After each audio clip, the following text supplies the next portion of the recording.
no secret. At our most prestigious schools and universities, the names at the top of the honour rolls are now all Asian. And the reason is just as obvious. They study far more than their Western classmates. But what's now been revealed in a best-selling book by a Chinese mum is how that achievement is often driven by the extreme expectations of demanding mothers. They call them tiger mums, pushy parents not satisfied with anything but perfect marks. It's tough love, all right, but when you see the results, you just might want to unleash some tiger power on your own kids.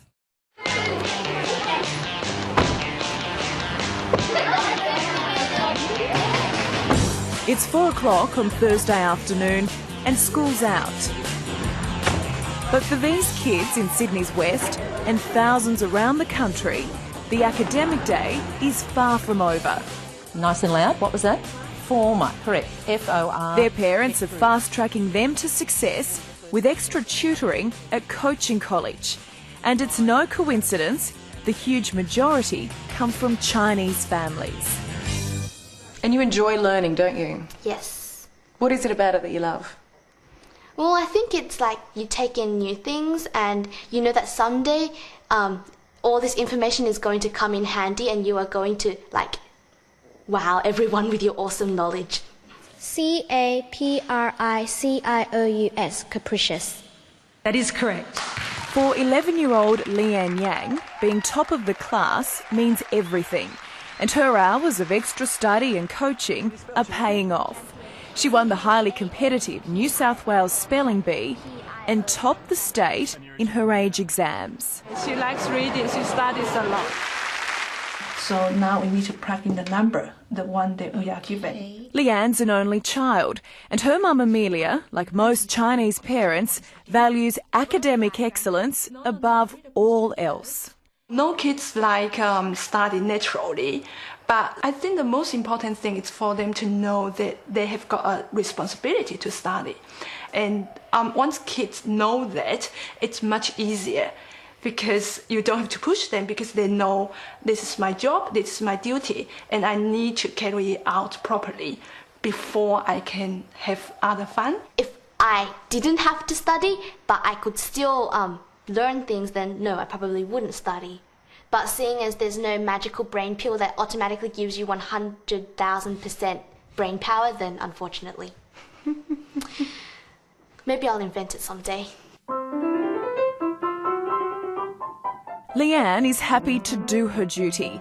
That means an hour of piano practice, then homework, and on top of that, extra study she sets for herself. In this household, the computer and television are not for entertainment, but gathering information. Tell me, what do you consider Chinese parenting? Well, it's a bit of a stereotype, but they do encourage their children a lot, and they're quite focused on education more than the other areas. So education is foremost, whereas in most Western families, not that I want to be discriminatory, but it seems that they have, of course, they're still interested in their child's education, but not so strict about it.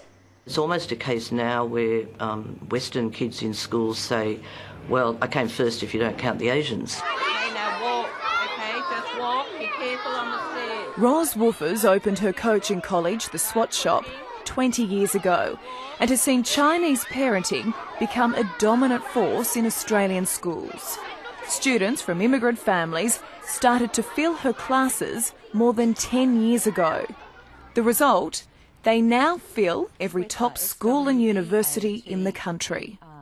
It's quite extraordinary, and people comment when they look at the HSC results. You just go down the names of the top students, and There's barely an Anglo-Saxon name there anymore. And the best schools, those who are most competitive entry, are just filled with Asians. How hard do you see the parents pushing their kids? Very often too hard. The greatest problem really is that Asians in general have scant regard for genetics as a factor of success. And so you do see very often the children simply get berated for not coming first because they say they haven't done enough work. Do you think they fear failure? I think, in an Asian family, there is such shame that's brought to bear by somebody who does fail, and that's a problem. Yale University law professor Amy Chua was the one who lifted the lid on the secret world of Chinese parenting. In a best-selling book, she coined the phrase tiger mums to describe the extreme demands she and other Chinese mothers place on their children. What is a tiger mum? Well, the way I'm using it, I think it's a mother who conveys very, very high expectations coupled with unconditional love. I think there's something about the culture that, encourages hard work, and there is a real premium on academics. There is a real emphasis on striving for excellence. And that means sacrifice. Growing up, Amy's two daughters were forbidden sleepovers, playdates and television. Study and music practice always came first. And Amy set standards so high, some readers even accused her of cruelty. What about when they make you a homemade birthday card and you throw it back in their face? They forgot about the birthday, so did my husband, and my daughters. They took a piece of paper, folded it in half, made a smiley face, and I looked at it and I said, Lulu, you know what? This isn't good enough. I want a better one. And I hope that's not the message. But an A- was unacceptable in your household. It is true. When my daughter comes home with a 96 out of 100, I will say, okay, good job, but can we check out the missing 4 points? Let's improve. Did you ever come home from school with anything less than an A grade? Oh yeah, it's happened. What happened? Nothing. It wasn't pretty, but it wasn't, I'm alive. So.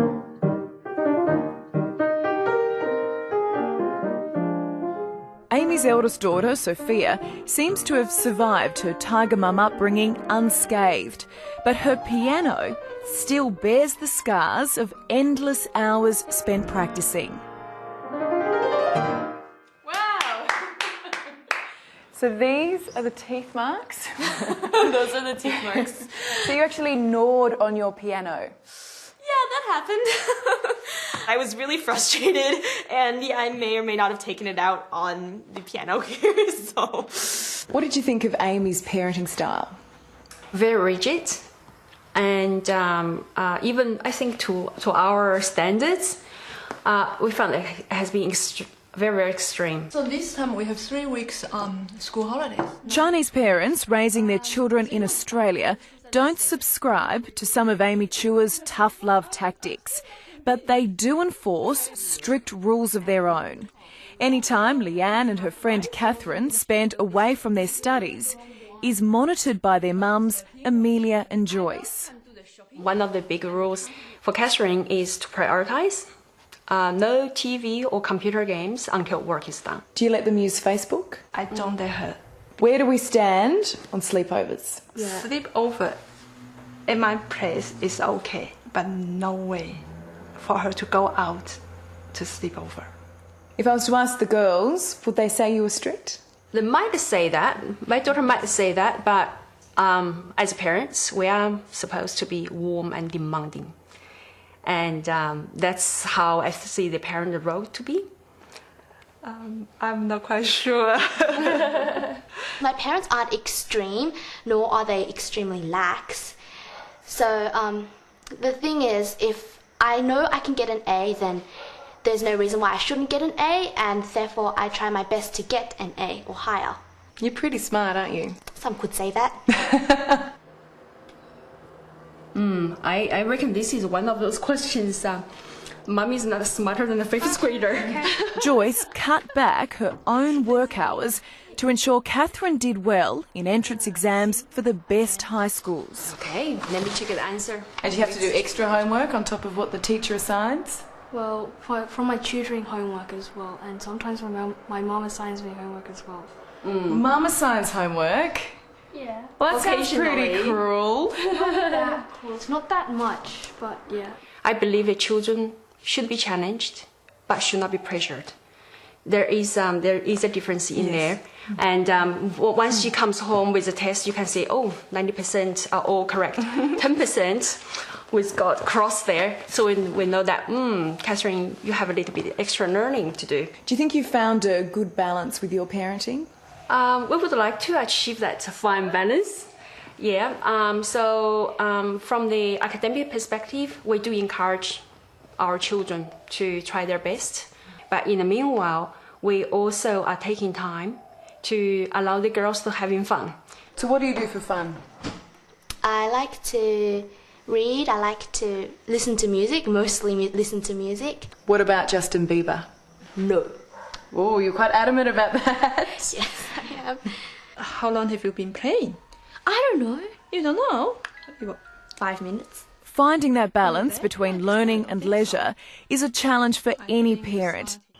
And it seems to be the great divide between East and West. Maybe in some Western families, parents don't have high expectation of children, and parents are too soft. Frankly, there are many aspects of Western parenting that I know horrify Asian parents. You know, how much time Western parents let their kids waste, how quickly they let them grow up, what they are allowed to do, and also how poorly in some ways they prepare them for the future. So you're not quite so strict with the dogs? Totally not strict. They can do anything. Amy Chua may have mellowed these days, but she still believes Western parents get it wrong. I think that Western parents right now worry much more about their children's psyche and their self-esteem. You know, they always want to say, that's okay, don't worry about it. Whereas I do think that Chinese parents or immigrant parents, you know, they assume strength rather than fragility. And there are a lot of good things to be said about that. Okay, students that are here for maths, nice and quietly just walk to the classroom. And coaching guru Ross Woofers couldn't agree more. So is the Western style of parenting bringing up soft kids? I think that's definitely true. You know, parents give in too easily. They don't say no often enough. They don't necessarily set good examples. I think there's too many Western parents who, I don't know, don't perhaps put the same amount of time into their children that the Asian parents do.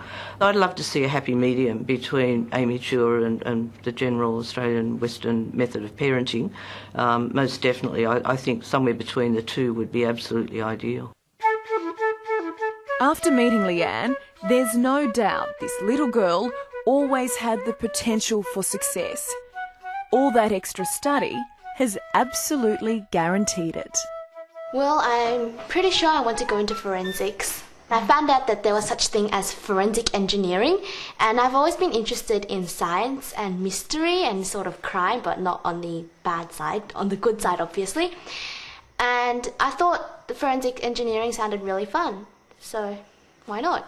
Would you say you're a typical 11-year-old? Probably not. But mostly.